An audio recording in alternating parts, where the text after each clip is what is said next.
is API? What does it stand for and what does it do? Well, it stands for Application Program Interface. It allows different software to talk to each other. And to your point, now the network has always been the telco network anyway. It's now opening up a bit more further to make its capabilities available to those who wants to connect to it. Not just for phone calls. Right. You would remember it as, I guess in early days, nobody noticed it. One of the first APIs basically used by most people were SMS. Okay. Like when you get the news on SMS, the horoscopes and all that, they were content providers who would connect to the network. They'd provide the content and use the telco to transmit the content. So that's basically the simplest ones a telco can offer. Another way to explain it would be if you're an API is like the waiter in a restaurant, wherein the customer orders something. Right. Yeah. The waiter basically is the one that goes to the kitchen and brings it out. Okay. So it's not like you're gonna go to the kitchen and do it yourself. Yes. So you're asking for a finished meal per se. So in layman's terms, ganun siya. I normally explain it that way. Right. Right. But the telco, obviously, the core part of the telco is the SMS part, the voice, and all the data that sits within the network that it sees. Right. So for example, I have a banking transaction, online banking transaction. Mag-transfer ako ng fund. Where is the API there? Well, the telco API, in that particular sense, everybody knows it as the one-time PIN, the OTP. For the security. Because you normally get it on SMS, right? So the API endpoint there is that on the telecom side is basically the SMS. Right. But as everybody knows, that's very much subject to a lot of fraud, Of course. scam, social engineering, right? So that's where the problem is today. Okay. So essentially, the telco's role in all of this is to talk directly to the bank and be like, okay, this person is trying to verify it, and then we'll Paano ba siyang bring plug back and your play? order. Yeah, Paano so ba the siyang bank plug-in? connects. So the bank connects. So when let's say you ask, they send you, we log in and they said they want an OTP. Yes. They ask us to send over the OTP. We don't generate the PIN, just to be clear. They generate the PIN. They use us as transport on us and send it to you. That's it. Oh, okay. When I shop on the marketplace, for example, an e-marketplace, where is the API there? When I buy something on the online market. On the API there's so many. Eh? When we talk about the software inside, for example, there are APIs inside. Let's think about your popular shopping Correct. sites, Yes. right? Or apps, right? Internally, they have different APIs for themselves. So they have an API probably for catalog. Yeah. They have an API for what payments do you have. For logistics. For logistics. So there are APIs are everywhere. It's basically the thread that connects everything together. Yeah. Without it, there won't be much of an ecosystem. Yeah. Because none of the systems are talking to each other. Yeah, To at the each very- other, rather. Correct. So if you know, you won't really normally see it because all you see is basically the shopping experience. Yeah. The API is basically in the universe of the software, including the hardware, the telecom companies. It's basically very hidden and silent. Basically, you don't really much see it more often. Now, okay, I mean, obviously, like you mentioned earlier that it's actually been around for quite some time, Yeah. you know. But for the companies out there today that aren't so, I guess, aren't too familiar with it yet, or they're still trying to familiarize themselves with it, why is this so important for companies today? Like, I mean, I think on a surface level, naman, we kind of see na obviously it's Yes. important for systems to talk to each other, right? But I guess just to drive that point home, like, why is it such a crucial thing to get it all together? I think in the context of the telecom network, we're starting to look at it as a programmable network. Okay. It's no longer just siloed internally.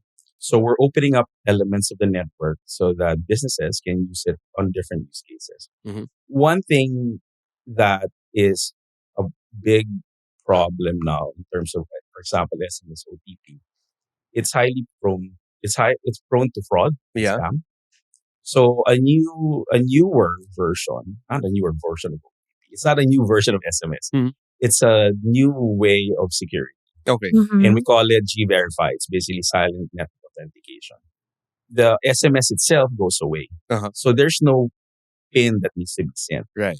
So instead of the bank generating a PIN, talks to the Globe and sends it to you, what happens is the SMS goes away.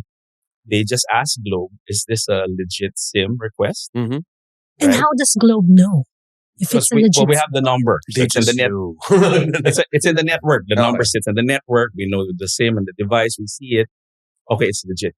And then we say, yes, it's legit. The Okay. SIM's active, the subscriber, etc., so on, right? But it's one of many security options that one company can take. Mhm. So normally, you notice about in your banking apps, you have, or shopping apps, or Yeah. almost any app, you have Right. your biometric. Yeah. You have your An authenticator or something. your authenticator, Yeah, yeah, for 2FA, the more yeah. sophisticated ones. Yeah. Then you also have your password, Right. PIN password, right? In combination on all of these, you are providing the consumer a more secured. Basically, Yes. it's trust, Mhm. right? You're trying to establish trust. So I think maybe I guess thank you again for having me here, because I think it's an opportunity to tell the market that it's not a direct replacement to SMS. Yeah. That assumes that presupposes or states that the vulnerabilities are the same. Yeah. It is not. It's not. Yeah. It's an investment the telcos make, the Globes make, and it's a level up in terms of security and trust. So that's a use case. Yeah. SNA is mostly a security. It's a security layer, Uh-huh. right? That does away with SMS. But I remember before, parang when you wait for the OTP, you pray na dumating siya in the next minute. Oh, when Before you're it traveling, expires. or when you're in a Pag impatient ka pa, Yes. resend code. stuck 3 doing that times thing. na. Which one do you use? And you get locked out. So it Exactly. gets You get locked out better. eventually, So it gets better. Yes, it's less. You increase the level of trust. You remove the friction. Mm. And can you imagine how many millions of OTPs suddenly decongest That's true. the The network? network, yeah. diba? So it has a lot of other efficiencies. What other companies do, apart from biometrics, the password on your app, Mhm. and SNA, G-Verify, is along with SMS, you can actually put it all together in one.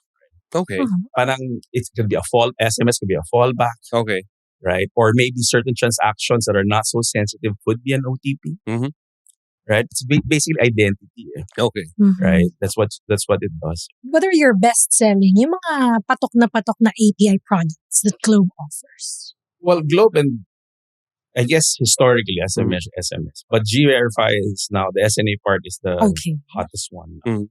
because again, with all the regulatory requirements for financial Mhm. Yeah. institutions to meet, right? This is the one that significantly Reduces the risk. the risk of OTP phishing. SIM swap is another. So in the entire process of trying to apply for a loan, right? You log in, you identify. So that's where we come in. Okay. Okay, customer's legit, etc. It's not, he didn't SIM swap or anything. Mhm. Then it goes into a partner's basically credit score API, Okay. and then we return it. Then we return. Oh. So you do that for whoever's Yeah, because so you coordinate we do that with So kayo partners taga and- bato. Waiter nga. to a degree, yes. As a consumer, I start to wonder and worry how many APIs. You're a very worried individual. I'm a dooms ako eh. No, if you can just think in one experience, in one simple shopping experience, there's for so many example, things that ang go through daming it, APIs na dinaan. So, ang dami palang nakakita na ng information ko. Mm, So it's all encrypted for the most part. okay. For example, let's say your favorite shopping app Platform. Okay. platform, right? They normally encrypt naman all their data. Like we don't see the PIN Okay. for OTP. We don't see it. Okay. Right? You just send it to we them. just transport it. Okay. So it's like one of those like Parang sumakay ka ng bus na hindi tinanong ng konduktor kung saan ka pupunta? sino ka ba. Or sino ka ba? Oh. Within sa explanation, there's more to unpack. Watch the full episode on YouTube and Spotify or wherever you listen to podcasts. This is Technically Speaking. Follow us on Facebook, Instagram, LinkedIn at Globe Business. Watch more episodes and get more exclusive content at globe.com.ph/business.